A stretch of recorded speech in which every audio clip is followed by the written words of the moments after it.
Hello aspirants, welcome to the UPSC Analyzer. Today we will discuss newspaper analysis dated 7th of January 2023 and if you are finding this analysis helpful then please like, share and subscribe. यहाँ पर first news services agriculture raise growth estimate to 7% poor demand weak exports concern. तो ये बताया गया financial year 23 में जो India का growth rate रहेगा ये रहेगा 7%।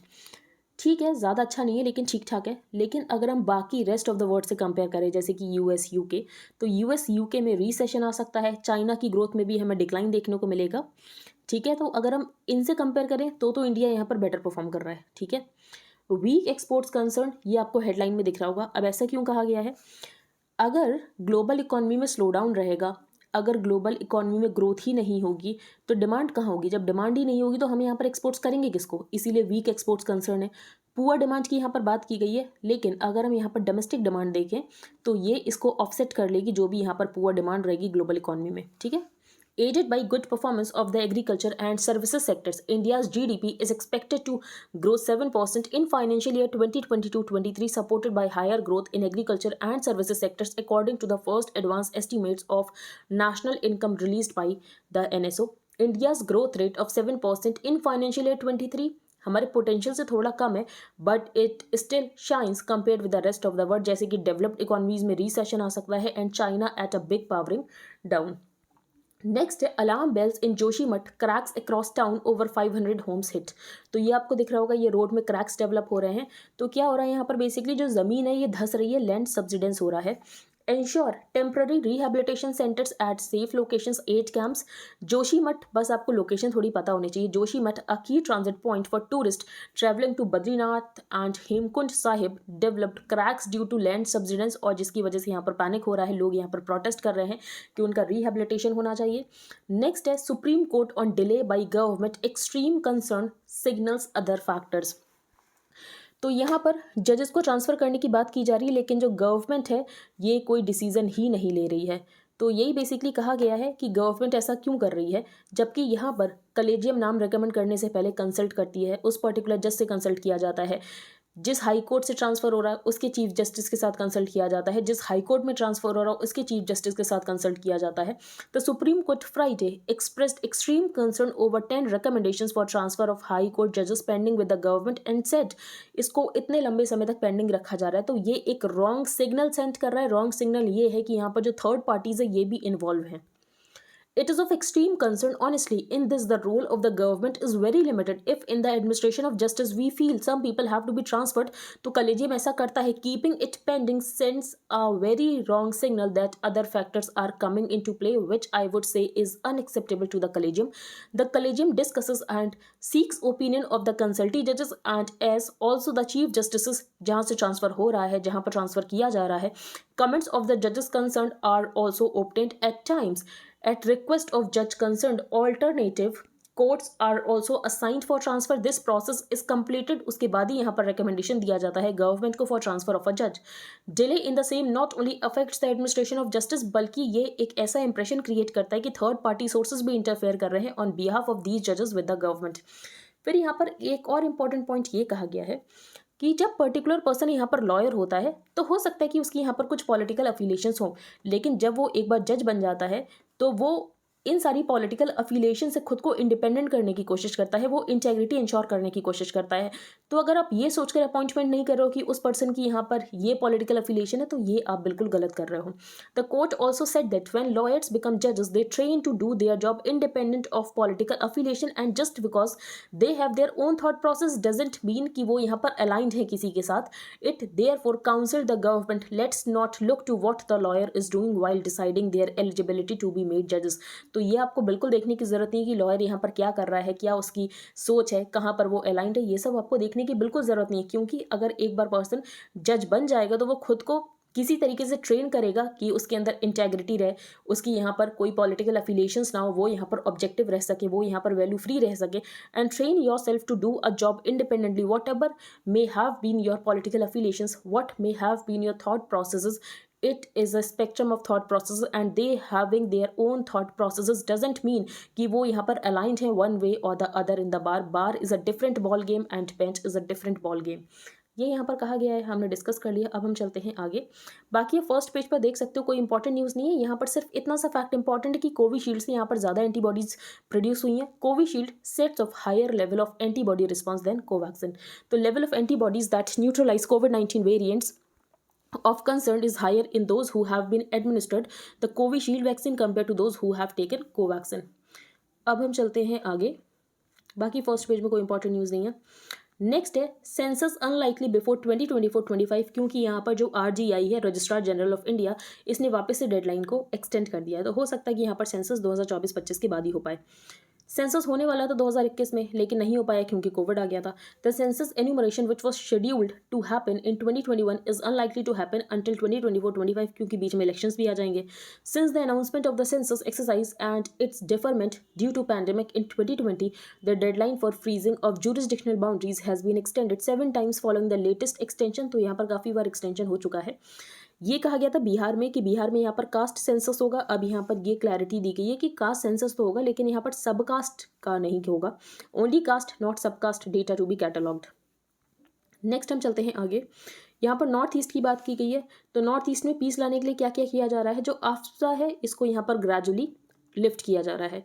फिर यहाँ पर मोदी गवर्नमेंट लेकर आई थी एक्ट ईस्ट पॉलिसी। पहले ये लुक ईस्ट पॉलिसी हुआ करती थी, बाद में ये हो गई Act East Policy. The Modi government had adopted the Act East Policy and we are working day in and day out to develop and bring peace in the North East. Next हम चलते हैं आगे। India to host Voice of global south summit.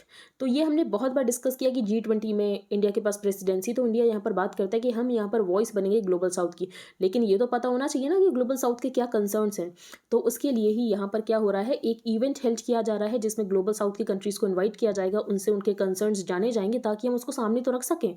In a new and unique initiative India will host a special virtual summit, the voice of the global south summit. This voice of global south summit under the theme unity of voice, unity of purpose envisages bringing together countries of the global south, और वो अपने perspectives को share कर सके on a common platform। The initiative is inspired by Prime Minister Shri Narendra Modi's vision of सबका साथ सबका विकास and सबका विश्वास and सबका प्रयास, and is underpinned by India's philosophy of Vasudhaiv Kutumbakam। तो इंडिया यहाँ पर वॉइस बनना चाहता है ग्लोबल साउथ की, तो यहाँ पर सबमिट कराई जाएगी ग्लोबल साउथ से, उनके कंसर्न पूछे जाएंगे, उनके पर्सपेक्टिव्स पूछे जाएंगे। Next, first time in a decade, यहाँ पर एक दो पॉइंट मेंशन है। Indira point, the southernmost tip of India at the Great Nicobar island, जो कि separated from Indonesia by the 163 kilometre wide 6 Degree channel. तो ये 6 डिग्री चैनल इंदिरा पॉइंट, थोड़ा आपको फैक्ट्स पता होने चाहिए। यूके के साथ हमारी होती है एक ट्राई सर्विस एक्सरसाइज जिसका नाम है कोंकण शक्ति। ठीक है, Konkan Shakti UK, India UK joint tri service exercise, important है, पता होना चाहिए। नेक्स्ट है tribal bodies step up demand to free Parasnath Hills from Jains. तो हमने डिस्कस किया था, जो जैन समाज के लोग हैं प्रोटेस्ट कर रहे हैं। क्यों प्रोटेस्ट कर रहे हैं? क्योंकि यहाँ पर जो पारसनाथ हिल है, समेत शिखर भी जिसको कहते हैं, इसको यहाँ पर टूरिस्ट स्पॉट डिक्लेयर कर दिया गया था, और इसीलिए यहाँ पर जैन समाज के लोग कर रहे थे प्रोटेस्ट। एक और रीज़न था वैसे, और दूसरा रीज़न ये था, जो शत्रुंजय हिल है गुजरात में, पालीटाना गुजरात, तो वहाँ पर थोड़ी तोड़फोड़ मचा दी गई थी, तो इसीलिए प्रोटेस्ट कर रहे थे। अब यहाँ पर ट्राइबल का क्या कहना है, तो जो सांथाल लोग हैं उनके लिए ये जो पारसनाथ है, ये है मारांग बुरू, मतलब सुप्रीम डेटी और लिटरली द ग्रेट माउंटेन। अब इसकी वजह से, क्योंकि ये एक यहाँ पर जैन पिलग्रिमेज साइट है, जैन पिलग्रिमेज होली साइट है, और जिसकी वजह से ये जो ट्राइबल्स है ये यहाँ पर एनिमल सेक्रीफाइस नहीं कर पाते हैं, और इनका ये कहना है कि ये जो पारसनाथ हिल्स है इसको फ्री किया जाए from Jains. However, tribal leaders said the decision has taken a toll on their religious freedom as there will be no meat or liquor consumption within 10 kilometer radius of the hill, जो कि इनके tradition के against है, which is against their tradition of performing animal sacrifice as a religious ritual। तो Santhal community के बारे में पता होना चाहिए। मारंग ब्रू क्या होता है? तो Parasnath hill is revered as Marang Buru supreme deity और literally the great mountain, specially for the people of Santhal community, and they have a right to practice their religious rituals. Next है ओपनिंग द कैंपस डोर। तो हमने कल discuss किया था कि यहाँ पर जो यूजीसी के ड्राफ्ट रूल्स हैं, वो उनका ये कहना है कि जो फॉरेन यूनिवर्सिटीज़ है वो इंडिया में अपने कैंपसेस को सेटअप कर सकती हैं, इसके अलावा अपना फीस स्ट्रक्चर डिसाइड कर सकती हैं, इसके अलावा जो टीचर्स हैं, फैकल्टी हैं, उनको भी हायर कर सकती हैं, इंडिया से हायर कर सकती हैं, फॉरेन से हायर कर सकती हैं, रीपैट्रिएशन ऑफ फंड्स कर सकती हैं। अब यहाँ पर कुछ और डिटेल के बारे में बताया गया कि यहाँ पर जो टॉप 500 यूनिवर्सिटीज़ हैं, सिर्फ वही अपने कैंपसेस को इंडिया में खोल सकती हैं। नेशनल एजुकेशन पॉलिसी में ये बताया गया था कि सिर्फ टॉप 100 यूनिवर्सिटीज़ हो सकती हैं, लेकिन हो सकता है कि टॉप 100 यूनिवर्सिटीज़ जो हैं वो इंटरेस्टेड ही ना हो इंडिया में अपने कैंपसेस को खोलने के लिए, और इसीलिए यहाँ पर टॉप 500 कर दिया गया। ठीक है, ऑथर ने एक और पॉइंट उठाया है कि एजुकेशन को आप एक प्रॉफिट का जरिया क्यों बना रहे हो, कि आप यहाँ पर ये कह रहे हो कि रीपैट्रिएशन ऑफ फंड्स हो सकता है। इसका मतलब ये है कि ये जो यहाँ पर कैंपसेस होंगे ये अपने प्रॉफिट को शिफ्ट करेंगे। तो अगर यहाँ पर कोई प्रॉफिट हो भी रहा है एजुकेशन से, तो उसको एजुकेशन में ही इन्वेस्ट करने की ज़रूरत है। तो आप इसको एक प्रॉफिटेबल एक जरिया मत बनाओ प्रॉफिट को अर्न करने का। Internationalization of Indian higher education is a salient feature of National Education Policy 2020. The draft regulations of the UGC on setting up and operation of campuses of foreign higher educational institutions in India 2023 paved the way for the entry of foreign universities. National Education Policy 2020 में ये कहा गया था कि यहाँ पर जो top 100 QS ranking universities हैं सिर्फ यही इस्टेब्लिश कर सकती हैं their branch campuses in India, और ये हाई क्वालिटी एजुकेशन प्रोवाइड कर सकती हैं टू इंडियन स्टूडेंट्स जो कि फॉरेन डिग्रीज को गेन करना चाहते हैं। ठीक है, लेकिन जो यहाँ पर ड्राफ्ट रेगुलेशन ये बात करते हैं कि टॉप 500 फॉरेन यूनिवर्सिटीज जो हैं ये अपने कैंपसेस को इंडिया में खोल सकती हैं। अब ऐसा क्यों कहा गया होगा? क्योंकि ऑथर ने ये कहा है कि हो सकता है कि टॉप 100 जो यहाँ पर यूनिवर्सिटीज होंगी ये इंटरेस्टेड ही ना हो इंडिया में अपने कैंपसेस को खोलने के लिए। Surely the top 100 universities were not terribly keen to open their campuses in India. Now the door is wide open. The draft regulations 2023 set another criteria, और ये criteria ये है applicant should be a reputed institution in its home jurisdiction. तो भले ही वो यहाँ पर top 500 में ना हो लेकिन वो रेपुटेड होना चाहिए। अब ऑथर ने क्वेश्चन किया कि आप ये कैसे डिटरमाइन करोगी कि कौन यहाँ पर रेपुटेड है कौन नहीं है। It is not clear how the UGC would determine the reputation of such foreign universities जो कि यहाँ पर वर्ल्ड रैंकिंग्स में ही अपीयर नहीं हो रहे हैं। The draft regulations 2023 allow foreign higher educational institutions to decide कि ये अपने फीस स्ट्रक्चर को डिसाइड कर सकते हैं जो कि ट्रांसपेरेंट एंड रीजनेबल होना चाहिए। This gives foreign branch campuses in India an upper hand in deciding different fees for different programmes, और हो सकता है कि इनकी फीस यहाँ पर बहुत ज़्यादा हो और जिसकी वजह से यहाँ पर जो large section of Indian society है ये यहाँ पर डिप्राइव्ड रह जाए और ये यहाँ पर एडमिशन ना ले पाए। तो ये यहाँ पर एक पॉइंट उठाया गया है। फिर यहाँ पर बात की गई है कि जब फॉरेन यूनिवर्सिटीज़ अपने कैंपसेस को बनाते हैं तो गवर्नमेंट को यहाँ पर इंफ्रास्ट्रक्चरल सपोर्ट प्रोवाइड करना पड़ता है। The history and function of successful foreign branch campuses worldwide indicate that the host country provides physical infrastructure to facilitate their strategy of internationalisation of higher education. लेकिन in draft rules में ऐसा कहीं नहीं बताया गया कि government यहाँ पर सपोर्ट प्रोवाइड करेगी। आज गवर्नमेंट अगर सपोर्ट नहीं प्रोवाइड करेगी तो यहाँ पर बहुत कम चांसेस है कि यहाँ पर ये जो ब्रांच कैंपसेस हैं ये खोले जाएँ। ठीक है, तो गवर्नमेंट को सपोर्ट प्रोवाइड करने की ज़रूरत है जैसे कि बाकी कंट्रीज़ में कराया जा रहा है। The foreign higher educational institutions should arrange for adequate physical infrastructure. This provision would be problematic क्योंकि हो सकता है कि foreign higher educational institutions reluctant हो, उनको लगेगा कि इतना ज़्यादा इन्वेस्टमेंट करने की क्यों ज़रूरत है। India is a young nation with an increasing need for higher education and an ever-increasing demand for foreign degrees. A major bone of contention between foreign branch campuses and the Indian government had been the issue of repatriation of profit, और इस बार draft regulations में ये कहा गया कि repatriation of profit हो सकता है।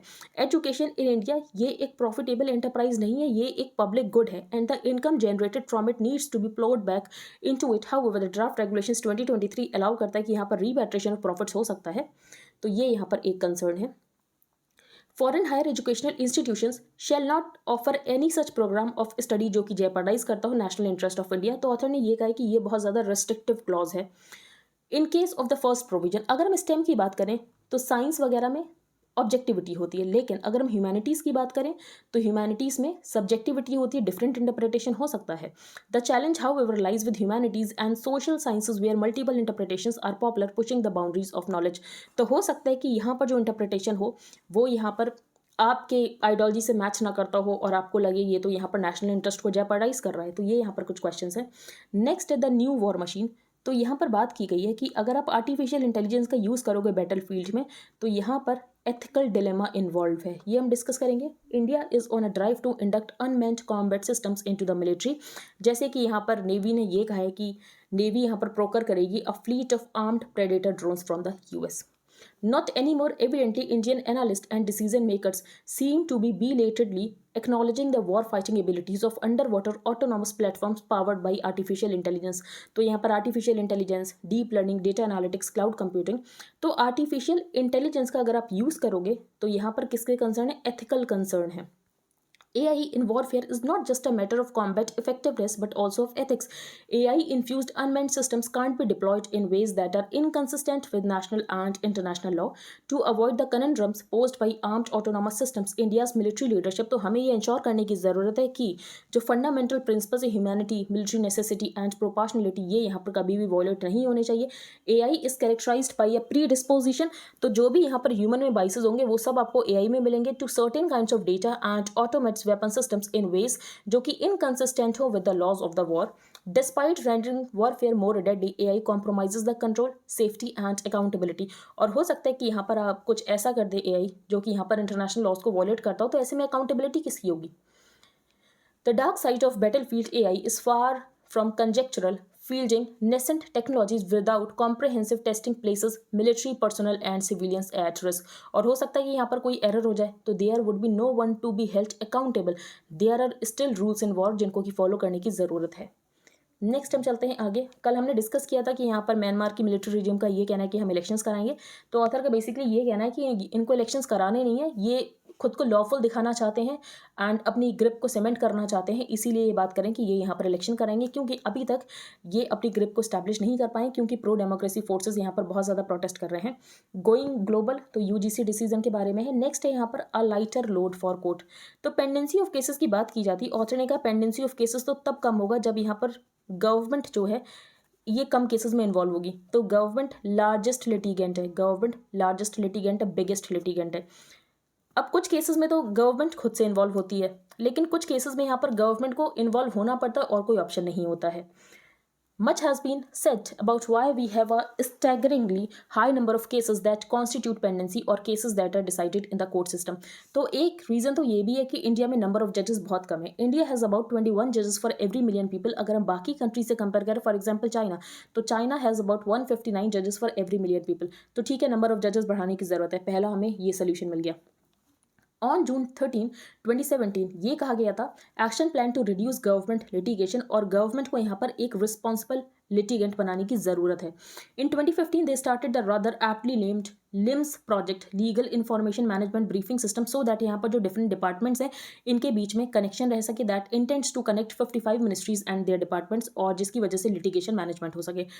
In 2018, the Law Commission of India in its 230th report noted that कि government biggest litigant है in the system. However, citizens trigger writ jurisdiction of the courts and filed appeals in the criminal cases जिसमें यहाँ पर government involve हो जाती है. These also constitute a segment of cases involving the government being heard at various high courts and the Supreme Court. So while the government can control some of the litigation, लेकिन कुछ ऐसे cases हैं जिसमें government यहाँ पर अपने आप ही involve हो जाती है. The Vidhi Center for Legal Policy in its report on government litigation published in 2018 provides great insights into where the government can and can't control the litigation, कि government कहाँ पर litigation को control कर सकती, कहाँ पर नहीं कर सकती है. There are many good reasons to reduce litigation that involves the government. Reducing the burden on the courts is a prime reason. और इसके अलावा अगर यहाँ पर इंडिविजुअल एंड स्टेट के बीच में बैटल है तो ये बैटल ऑफ अनइक्वल्स है. स्टेट के पास यहाँ पर बहुत ज़्यादा पावर है. What we need to address the overburden court system. तो क्या करने की ज़रूरत है? सबसे पहले यहाँ पर गवर्नमेंट को एक रिस्पॉन्सिबल लिटिगेंट बनाने की ज़रूरत है एंड नंबर ऑफ जजेस को इंक्रीज करने की ज़रूरत है. Next, hate, history and politics. BJP के बारे में ये हम डिस्कस नहीं करेंगे. नेक्स्ट, वर्ल्ड पेज पर कोई भी इंपॉर्टेंट न्यूज़ नहीं. कल हमने डिस्कस किया था कि रशिया ने यहाँ पर ट्रूस की बात की है, लेकिन वापस से फाइटिंग स्टार्ट होगी, जबकि 36 घंटे का ट्रूस था. फॉरेन यूनिवर्सिटीज़ इंडिया कैंपस, ये हमने कल भी डिस्कस किया. क्या बात की गई है कि जो फॉरेन यूनिवर्सिटीज़ टॉप 500 कैटेगरी में है वर्ल्ड रैंकिंग्स में, तो ये अप्लाई कर सकती हैं, अपने एडमिशन क्राइटेरिया को फिक्स कर सकती हैं, फीस स्ट्रक्चर को डिटरमाइन कर सकती हैं, इनको ऑटोनॉमी दी जाएगी कि फैकल्टी को रिक्रूट कर सकती हैं, इंडिया से रिक्रूट कर सकती हैं, अब्रॉड से रिक्रूट कर सकती हैं, अपने फंड्स को रीपैट्रिएट कर सकती हैं टू होम जुरिसडिक्शन. लेकिन ये कोई भी ऐसा प्रोग्राम ऑफर नहीं कर सकती हैं जो कि जेपरडाइज करता हो इंडिया के नेशनल इंटरेस्ट को. तो इसका मतलब क्या है? ऑक्सफोर्ड, कैम्ब्रिज, ये अपने कैंपसेस इंडिया में खोलेंगे. ऑफकोर्स टेक्निकली तो ये खोल सकते हैं, लेकिन वो तो इनके ऊपर है ना कि इनको इंडियन मार्केट अट्रैक्टिव लगता है नहीं लगता है. But it will ultimately depend on whether those universities find the Indian market attractive enough to invest in a branch campus in the country. The BJP which was in the opposition. अब ये बताया गया कि past में भी ऐसे moves किए गए थे कि जो फॉरेन यूनिवर्सिटीज़ हैं ये अपने कैंपसेस को इंडिया में खोलें, लेकिन ये सक्सेसफुल नहीं हो पाया था.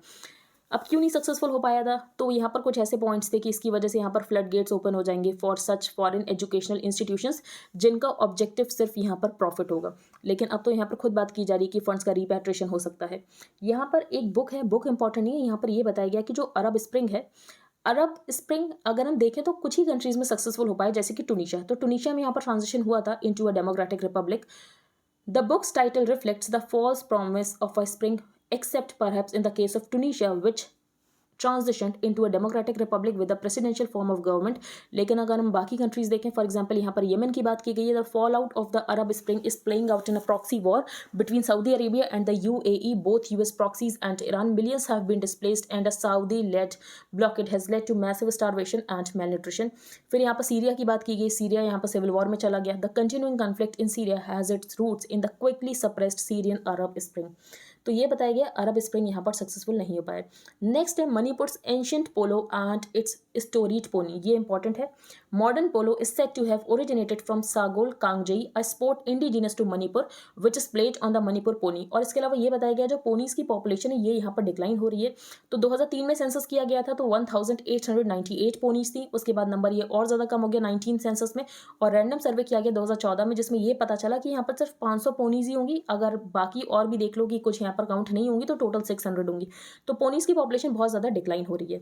बाकी आपको ये पता होना चाहिए सागुल कांगजे क्या है, ये इंपॉर्टेंट हो सकता है। Next delimitation exercise in Assam. तो हमने डिस्कस किया था कि असम में डीलिमिटेशन होगा और ये 2001 के सेंसस के बेसिस पर होगा। डीलिमिटेशन क्या होता है? Boundaries of assembly and parliamentary constituencies are required. कि इसको अपडेट करना पड़ता है। क्यों अपडेट करना पड़ता है? कि यहाँ पर इक्वल सेगमेंट ऑफ पॉपुलेशन का इक्वल रिप्रेजेंटेशन हो, वन वोट की वन वैल्यू हो। The basic principle is that each vote should have the same value irrespective of the state and constituency it is cast in. और इसीलिए किया जाता है delimitation. Why is delimitation being done in Assam alone? According to the constitution, boundaries of assembly constituencies तो इनको update होना चाहिए after every decadal census. However, through amendments in 1976 and 2001 ये जो delimitation का process है इसको put off कर दिया गया था 25 सालों के लिए। So far, delimitation for the whole country has been carried out 4 times under delimitation acts in 1952, 1962, 1972 and 2002. Next national delimitation exercise ये होगी 2026 में। During the last delimitation जो कि 2008 में हुआ था, गवर्नमेंट डिसाइडेड कि यहाँ पर असम, अरुणाचल प्रदेश, मणिपुर, नागालैंड, जम्मू कश्मीर यहाँ पर नहीं हुआ था। फॉर असम यहाँ पर गवर्नमेंट ने सिक्योरिटी कंसर्न्स को साइट किया था and the potential for law and order problems as the reason for putting off delimitation in an order dated February 8, 2008। और इसीलिए अब यहाँ पर डिलिमिटेशन हो रहा है। According to article 170 of the constitution, the population data to be used for drawing boundaries of constituencies would be as per the 2001 census, जब तक पहला सेंसस पब्लिश नहीं हो जाता है। The opposition has also accuse the BJP की BJP यहाँ पर गैरी मैंडरिंग करी है। गैरी मैंडरिंग का मतलब होता है टेरिटोरियल कॉन्स्टिट्यूएंसीज को इस अकॉर्डिंग डिवाइड करना कि किसी पर्टिकुलर पार्टी को यहाँ पर इलेक्टोरल एडवांटेज मिल जाए। ठीक है, तो गैरी मैंडरिंग का मतलब ये होता है कि कॉन्स्टिट्यूएंसीज को इस तरीके से डिवाइड करना कि किसी पर्टिकुलर पार्टी को यहाँ पर बेनिफिट मिल जाए। According to article 170 of the constitution, the population data to be use for drawing boundaries of constituencies would be as per the 2001 census until the first census after 2026 is published. Next है यहाँ पर government RBI in talks with some South Asian countries की rupee trade हो। तो क्या करना चाहती है बेसिकली यहाँ पर कि इंटरनेशनलाइजेशन ऑफ रुपी हो, यहाँ पर रुपी को ट्रेड के लिए यूज़ किया जाए और जिसकी वजह से यहाँ पर रुपी की डिमांड भी इंक्रीज होगी। The Reserve Bank of India and the union government are in discussions with some South Asian countries for facilitating cross border trade in rupees. जैसे कि रशिया के साथ हमारा ट्रेड हो रहा है, कैसे हो रहा है? रुपी रूबल में हो रहा है। In July the RBI had put in place a mechanism to settle international trade in rupees to emphasise exports from India and support the increasing interest of the global trading community in the rupee. हमने यहाँ पर Vostro accounts के बारे में discuss किया था, nostro accounts के बारे में डिस्कस किया था। फिर यहाँ पर सीबीडीसी की बात की गई है। तो आरबीआई का ये कहना है कि सीबीडीसी को लेकर हम यहाँ पर बहुत आराम से काम कर रहे हैं क्योंकि ये रिस्की हो सकता है यहाँ पर कोई क्लोनिंग कर दे। इफ देयर इज क्लोनिंग और anything which happens it can be very very risky, और इसीलिए यहाँ पर कॉशियसली मूव कर रही है। First sovereign green bond auction soon. तो ग्रीन बॉन्ड के बारे में भी हम डिस्कस कर चुके हैं। The Reserve Bank of India will auction sovereign green bonds. तो ग्रीन बॉन्ड्स को यहाँ पर किसके लिए यूज किया जाएगा? ग्रीन इंफ्रास्ट्रक्चर प्रोजेक्ट्स को फाइनेंस करने के लिए यूज किया जाएगा। ग्रीन बॉन्ड्स तो ग्रीन इंफ्रास्ट्रक्चर प्रोजेक्ट्स को फाइनेंस करने के लिए यूज किया जाएगा। The proceeds will be use to fund solar power projects followed by wind and small hydro projects and other public sector projects, जो कि हेल्प करेंगे carbon intensity of the economy को रिड्यूस करने के लिए। The investment in green bond ये यहाँ पर क्वालिफाई कर सकते हैं टुवर्ड्स SLR। तो ये फैक्ट यहाँ पर इंपॉर्टेंट हो सकता है। आज के न्यूज़पेपर में इतना ही था। अगर आपको इंडियन एक्सप्रेस का हाईलाइटेड पोर्शन चाहिए चाहिए plus static part related to every topic, तो आप इसको बाय कर सकते हो। इसके लिए आपको क्या प्रोसीजर फॉलो करना है, तो सबसे पहले आपको अपने टेलीग्राम अकाउंट का एक यूजर नेम रखना है, then you have to change your privacy settings. For that आपको सेटिंग्स में जाना है, then privacy and security, then groups and channels, who can add me to the group chats, वहां पर आपको एवरीबडी चूज करना है। You can pay via UPI to the mention UPI ID and then you have to send payment proof along with the Telegram user ID to the mention email ID. Second program है current affairs mentorship programme, जिसमें current affairs को detail में discuss किया जा रहा है। आपको in depth understanding मिलेगी। करंट अफेयर्स को सेवरल सोर्सेज से कवर किया जा रहा है। आपको डेली लेक्चर्स मिलेंगे, आपको डेली पीडीएफ्स मिलेंगे, आपको डेली क्विजेस मिलेंगे, पर्सनल डाउट क्लियरिंग सेशंस होंगे। इसका प्राइस है 2000 रुपीज पर मंथ। अगर आप इंटरेस्टेड हो then you can make payment via UPI to the mention UPI ID and then you have to send your name, email ID, Telegram ID, proof of payment to the mentioned email ID. Wait for some time to get added to the premium group, जहां पर आपको daily link मिलेंगे for the videos. तो अगर आपको जनवरी month के लिए join करना है तो आप कर सकते हो। एंड मेंटरशिप प्रोग्राम आप कभी से भी ज्वाइन करो, आपको इसी डेट से कंसिडर किया जाएगा। जैसे कि अगर आप 7 जनवरी से ज्वाइन करना चाहते हो तो आप 7 जनवरी से भी कर सकते हो। अब हम एक बार रिवाइज कर लेते हैं जो भी हमने यहाँ पर रीड किया। तो फर्स्ट पेज पर हमने यहाँ पर रीड किया है supreme court on delay by government, और सुप्रीम कोर्ट का ये कहना है ये जो डिले हो रहा है इसकी वजह से ये लग रहा है कि यहाँ पर थर्ड पार्टी इन्वॉल्व है। फिर यहाँ पर हमने जोशीमठ के बारे में डिस्कस किया, 7% ग्रोथ के बारे में डिस्कस किया, लेकिन यहाँ पर वीक एक्सपोर्ट्स कंसर्न है। क्यों कंसर्न है वीक एक्सपोर्ट्स के? क्योंकि यहाँ पर ग्लोबल इकोनॉमी में स्लो डाउन है, तो ग्लोबल डिमांड ही नहीं है। फिर कास्ट सेंसस होगा बिहार में।